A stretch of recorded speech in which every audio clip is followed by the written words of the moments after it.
नमस्ते। क्या आपने कभी सोचा है कि अचानक पूरी दुनिया की नज़र एशिया पर क्यों टिक गई है? क्यों एशिया, जिसे लंबे समय तक शांति का महाद्वीप कहा जाता था, आज ग्लोबल टेंशन का सबसे बड़ा सेंटर बनता जा रहा है? और सबसे बड़ा सवाल, आखिर ऐसा क्या हो गया कि भारत, चीन, अमेरिका, जापान और रूस जैसे 5 बड़े देश एक साथ हाई अलर्ट पर खड़े हैं? क्या यह सिर्फ संयोग है या इसके पीछे कोई बहुत बड़ी रणनीतिक स्क्रिप्ट लिखी जा रही है? अगर आज हम इन संकेतों को समझने में चूक गए तो आने वाले 10 साल एशिया ही नहीं, पूरी दुनिया की दिशा बदल सकते हैं। एशिया की अहमियत को समझने के लिए सिर्फ एक आंकड़ा काफी है। दुनिया की करीब 60% आबादी एशिया में रहती है और वैश्विक जीडीपी का लगभग 40% हिस्सा यहीं से आता है। दुनिया का 70% समुद्री व्यापार एशिया से होकर गुजरता है। यानी अगर एशिया हिलता है तो पूरी दुनिया डगमगाती है। पिछले 5 वर्षों में एशिया में सैन्य खर्च 35% से ज्यादा बढ़ चुका है। सवाल यह नहीं है कि खर्च क्यों बढ़ रहा है, सवाल यह है कि तैयारी किसके खिलाफ हो रही है। सबसे पहले चीन को देखिए। चीन की पीपुल्स लिबरेशन आर्मी आज दुनिया की सबसे बड़ी सेना है, जिसके पास 20 लाख से ज्यादा सक्रिय सैनिक हैं। 2024 में चीन का आधिकारिक रक्षा बजट करीब 230 अरब डॉलर रहा, लेकिन विशेषज्ञ मानते हैं कि असली खर्च 300 अरब डॉलर के आसपास है। पिछले 10 सालों में चीन ने दक्षिणी चीन सागर में 7 कृत्रिम द्वीप बना दिए, जहां रनवे, मिसाइल सिस्टम और रडार तैनात हैं। ताइवान के आसपास चीनी फाइटर जेट्स की घुसपैठ 2019 में जहां साल भर में 300 बार थी, वहीं 2024 में यह आंकड़ा 1700 के पार चला गया। लेकिन इसी चीन की अर्थव्यवस्था पर दबाव बढ़ रहा है। रियल एस्टेट सेक्टर में 300 अरब डॉलर से ज्यादा का संकट है। युवा बेरोजगारी दर 20% के करीब पहुंच चुकी है और विदेशी कंपनियां धीरे धीरे चीन से निकल रही है। इतिहास बताता है कि जब किसी देश के अंदर दबाव बढ़ता है तो वह बाहर आक्रामक रुख अपनाता है। यही वजह है कि चीन आज सबसे ज्यादा बेचैन भी है और सबसे ज्यादा आक्रामक भी। अब अमेरिका की तरफ देखिए। अमेरिका को अच्छी तरह समझ आ गया है कि 21वीं सदी का पावर सेंटर यूरोप नहीं, एशिया होगा। यही कारण है कि अमेरिका ने अपनी सैन्य रणनीति का केंद्र इंडो पैसिफिक को बना लिया है। अमेरिका का 60% नौसैनिक बेड़ा अब प्रशांत महासागर में तैनात है। 2024 में अमेरिका ने इंडो पैसिफिक डिटरेंस इनिशिएटिव के तहत 11 अरब डॉलर अलग से खर्च किए। जापान, फिलीपींस, ऑस्ट्रेलिया और भारत के साथ संयुक्त सैन्य अभ्यास पिछले 5 सालों में दोगुने हो चुके हैं। अमेरिका का लक्ष्य साफ है, चीन को खुली छूट नहीं दी जा सकती। लेकिन अमेरिका यह भी जानता है कि अकेले चीन को रोकना आसान नहीं है, इसलिए उसे ऐसे साझेदार चाहिए जो न सिर्फ सैन्य रूप से मजबूत हो बल्कि राजनीतिक रूप से भरोसेमंद भी हो। यहीं से भारत की भूमिका बेहद अहम हो जाती है। भारत आज उस मोड़ पर खड़ा है जहां उसे दुनिया एक समस्या नहीं बल्कि समाधान के रूप में देखने लगी है। 2023-24 में भारत का रक्षा बजट लगभग 74 अरब डॉलर रहा, जो 10 साल पहले के मुकाबले लगभग दोगुना है। भारत ने पिछले 4 वर्षों में 120 से ज्यादा स्वदेशी रक्षा प्रोजेक्ट्स को मंजूरी दी है। ब्रह्मोस मिसाइल की रेंज 290 किलोमीटर से बढ़कर 450 किलोमीटर तक पहुंच चुकी है और इसके एक्सपोर्ट से भारत ने 2024 में ही 1.5 अरब डॉलर कमाए हैं।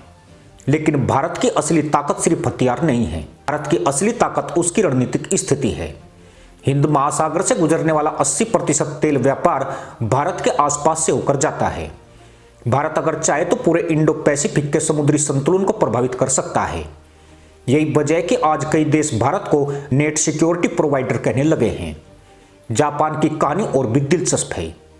द्वितीय विश्व युद्ध के बाद जापान ने एक शांतिवादी संविधान अपनाया था, जिसके तहत वह आक्रामक सैन्य ताकत नहीं बन सकता था। लेकिन अब हालात बदल चुके हैं। जापान ने 2022 में अपनी राष्ट्रीय सुरक्षा नीति बदल दी और 2027 तक रक्षा बजट को दोगुना करने का ऐलान किया। जापान अब लंबी दूरी की मिसाइलें खरीद रहा है और अमेरिका के साथ मिलकर हाइपरसोनिक तकनीक पर काम कर रहा है। वजह साफ है, जापान को चीन से सीधा खतरा महसूस हो रहा है। पूर्वी चीन सागर में सेनकाकू द्वीपों को लेकर तनाव लगातार बढ़ रहा है। जापान जानता है कि अगर उसने अभी तैयारी नहीं की तो भविष्य में उसके पास कोई विकल्प नहीं बचेगा। अब रूस को समझना जरूरी है। यूक्रेन युद्ध ने रूस की दिशा ही बदल दी है। यूरोप के दरवाजे रूस के लिए लगभग बंद हो चुके हैं। ऐसे में रूस एशिया की ओर तेजी से झुक रहा है। 2024 में रूस के कुल तेल निर्यात का 40% से ज्यादा हिस्सा एशिया गया, जिसमें भारत और चीन सबसे बड़े खरीदार रहे।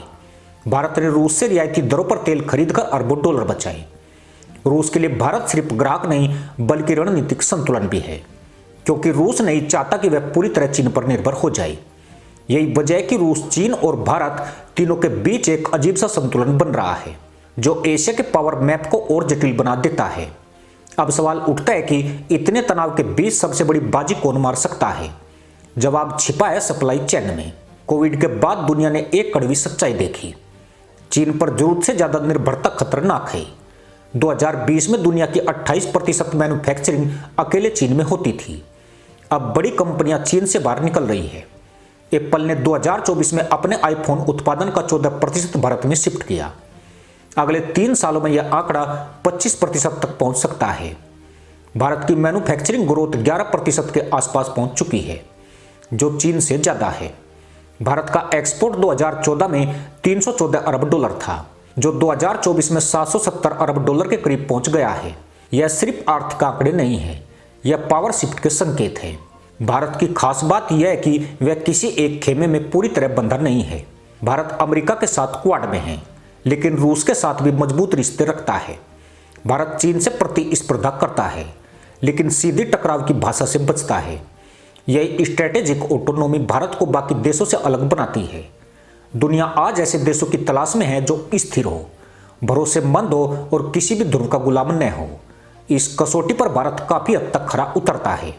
लेकिन क्या सब कुछ इतना आसान है?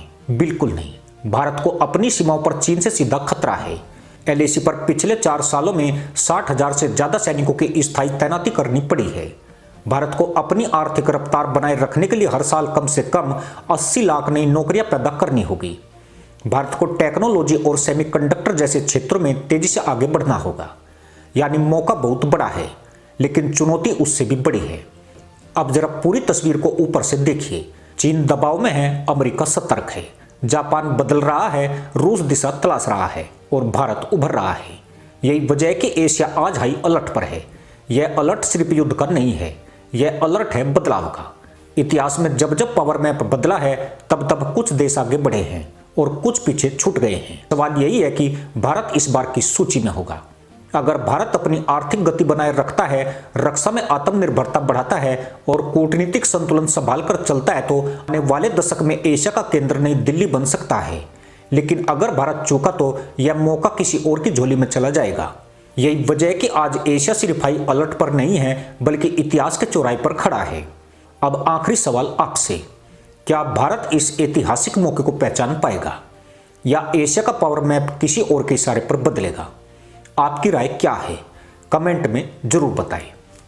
इसी के साथ अनुमति दोस्तों, जय हिंद, वंदे मातरम।